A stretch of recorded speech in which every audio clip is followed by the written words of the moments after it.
চলতি আগস্ট মাসের প্রথম ২০ দিনে দেশে $১৫৩ কোটি প্রবাসী আয় এসেছে। গত বছরের একই সময়ে প্রবাসী আয় এসেছিল $১১২ কোটি।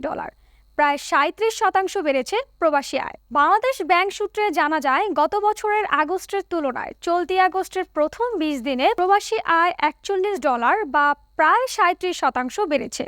ব্যাংকাররা বলছেন, প্রবাসী আয়ের এ ধারা অব্যাহত থাকলে চলতি মাস শেষে প্রবাসী আয় $২৫০ কোটি কাছাকাছি পৌঁছে যেতে পারে।